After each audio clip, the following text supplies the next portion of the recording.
بسم الله الرحمن الرحيم هل أتى على الإنسان حين من الدهر لم يكن شيئا مذكورا إنا خلقنا الإنسان من نطفة أمشاج نبتليه فجعلناه سميعا بصيرا إنا هديناه السبيل إما شاكرا وإما كفورا అనంత కరుణామయుడు అపార కృపాశీలుడు అయిన అల్లాహ్ పేరుతో ప్రారంభిస్తున్నాను. అనంతమైన కాలంలో మానవుడు చెప్పుకోదగిన వస్తువు కాకుండా ఉండిన సమయం ఏదైనా అతనిపై గడిచిందా? మేము మానవుణ్ణి పరీక్షించటానికి అతనిని ఒక మిశ్రమ వీర్య బిందువుతో సృష్టించాము. ఈ లక్ష్యం కోసం మేము అతనిని వినేవాడుగా చూసేవాడుగా చేశాము. మేము అతనికి మార్గం చూపాము. ఇక అతను కృతజ్ఞతలు తెలిపేవాడైనా కావచ్చు, లేదా సత్యాన్ని తిరస్కరించేవాడైనా కావచ్చు. إنا أعتدنا للكافرين سلاسل وأغلالا وسعيرا إن الأبرار يشربون من كأس كان مزاجها كافورا عينا يشرب بها عباد الله يفجرونها تفجيرا يوفون بالنذر ويخافون يوما كان شره مستطيرا ويطعمون الطعام على حبه مسكينا ويتيما وأسيرا إنما نطعمكم لوجه الله لا نريد منكم جزاء ولا شكورا إنا نخاف من ربنا يوما عبوسا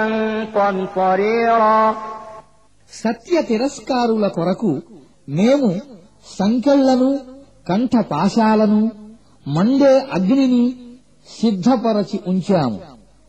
సజ్జనులు స్వర్గంలో కర్పూర జలం కలిపిన మధుపాత్రలను సేవిస్తారు. ఇది ప్రవహించే ఒక సెలయేరు. దైవదాసులు దాని నీటితో పాటు మద్యం సేవిస్తారు. వారు తాము కోరిన చోటికి దాని పాయలను సులభంగా తీసుకుపోతారు. వారు ఎలాంటివారంటే ప్రపంచంలో మొక్కుబడి చెల్లించేవారు. నలువైపుల నుండి ఆపదలు కమ్ముకొని వచ్చే దినానికి భయపడేవారు. మరియు అల్లా మీది ప్రేమతో పేదలకు, అనాథులకు, ఖైదీలకు అన్నం పెట్టేవారు. వారు వారితో ఇలా అంటారు: మేము కేవలం అల్లా కోసమే మీకు అన్నం పెడుతున్నాము. మేము మీ నుండి ఎలాంటి ప్రతిఫలాన్ని గాని కృతజ్ఞతలను గాని ఆశించటం లేదు. దుర్భరమైన ఆపదలతో కూడుకున్న సుదీర్ఘమైన రోజున మా ప్రభువు విధించే శిక్ష గురించి మేము భయపడుతున్నాము.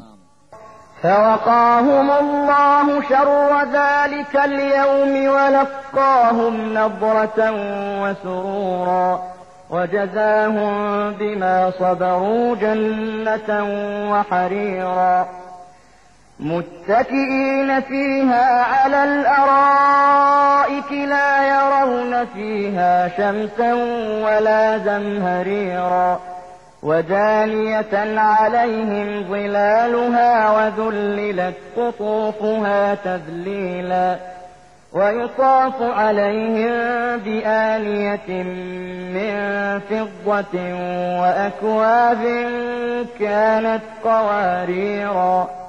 قوارير من فضة قدروها تقديرا ويسقون فيها كأسا كان مزاجها زنجبيلا عينا فيها تسمى سلسبيلا ويطوف عليهم ولدان مخلدون إذا رأيتهم حسبتهم لؤلؤا منثورا وإذا رأيت ثم رأيت نعيما وملكا كبيرا عاليهم ثياب سندس خضر واستبرق وحلوا أساور من فضة وسقاهم ربهم شرابا طهورا إن هذا كان لكم جزاء وكان سعيكم مشكورا. కనుక అల్లాహ్ వారిని ఆనాటి కీడు నుండి రక్షిస్తాడు. వారికి తాజాదనాన్ని, ఆనందాన్ని ప్రసాదిస్తాడు. వారి సహనానికి ప్రతిఫలంగా వారికి స్వర్గాన్ని, పట్టు వస్త్రాలను ప్రసాదిస్తాడు. అక్కడ వారు ఎత్తైన పీఠాలపై దిండ్లకు ఆనుకుని కూర్చొని ఉంటారు. వారిని ఎండవేడి బాధించదు, చలి తీవ్రత వేధించదు. స్వర్గ ఛాయలు వారిపైకి వంగి నీడను ఇస్తూ ఉంటాయి. దాని పండ్లు ఎల్లవేళలా వారికి అందుబాటులో ఉంటాయి. వారు తమ ఇష్టానుసారం వాటిని తెంచుకొని తింటారు. వారి మధ్య వెండి పాత్రలు, గాజు గ్లాసులు అటూ ఇటూ త్రిప్పబడుతూ ఉంటాయి. ఆ గాజు గ్లాసులు స్ఫటికం వలె తెల్లనైన వెండితో చేయబడినటువంటివి. వాటిని స్వర్గ నిర్వాహకులు ఖచ్చితమైన అంచనా ప్రకారం నింపి ఉంటారు. అక్కడ వారికి సొంటి కలిపిన మధుపాత్రలు ఇవ్వబడతాయి. ఇది స్వర్గంలోని సల్ సబీల్ అనే పేరు గల ఒక సెలయేరు. వారి సేవ కొరకు పరుగెత్తుతూ అటూ ఇటూ తిరిగే బాలురు ఉంటారు. వారు ఎల్లప్పుడూ బాలురుగానే ఉంటారు. నీవు వారిని చూస్తే వెదజల్లబడిన ఆణిముత్యాలా అని అనుకుంటారు. అక్కడ మీరు ఎటు చూచినా దైవానుగ్రహాలే మీకు కనిపిస్తాయి. ఇంకా ఒక మహత్తర సామ్రాజ్య వైభవం కనిపిస్తుంది. వారి ఒంటిపై సన్నని ఆకుపచ్చని పట్టు వస్త్రాలు, ఖరీదైన జలతారు అల్లిన దుస్తులు ఉంటాయి. వారికి వెండి మురుగులు తొడుగుతారు. వారి ప్రభువు వారికి ఎంతో పరిశుద్ధమైన మద్యాన్ని ప్రసాదిస్తాడు. మీకు లభించే ప్రతిఫలం ఇది. మీరు చేసిన పనులు విలువైనవిగా గుర్తించబడ్డాయి. إنا نحن نزلنا عليك القرآن تنزيلا فاصبر لحكم ربك ولا تطع منهم آثما أو كفورا واذكر اسم ربك بكرة وأصيلا ومن الليل فاسجد له وسبحه ليلا طويلا إن هؤلاء يحبون العاجلة ويذرون وراءهم يوما ثقيلا نحن خلقناهم وشددنا أسرهم وإذا شئنا بدلنا أمثالهم تبديلا إن هذه تذكرة فمن شاء اتخذ إلى ربه سبيلا وما تشاءون إلا أن يشاء الله إن الله كان عليما حكيما يدخل من يشاء في رحمته والظالمين أعد لهم عذابا أليما. ఓ ప్రవక్త, మేమే ఈ ఖురానును కొంచెం కొంచెంగా నీ పైన అవతరింపజేశాము. కనుక నీవు నీ ప్రభు ఆజ్ఞ విషయములో సహనం వహించు. వారిలోని ఏ దుర్మార్గుని మాటలుగాని, ఏ సత్య తిరస్కారి మాటలుగాని వినకు. నీ ప్రభువు పేరును ఉదయం, సాయంత్రం, స్మరించు. రాత్రివేళ కూడా ఆయన సన్నిధిలో సాష్టాంగపడు. రాత్రివేళ సుదీర్ఘ సమయాలు ఆయనను స్తుతించటంలో గడుపుతూ ఉండు.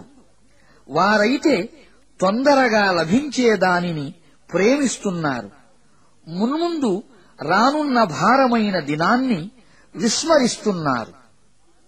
మేమే వారిని సృష్టించాము, వారి కీళ్లను పటిష్టపరిచాము. మేము ఎప్పుడు కోరితే అప్పుడు వారి రూపాలను మార్చగలము. ఇదొక హితోపదేశం.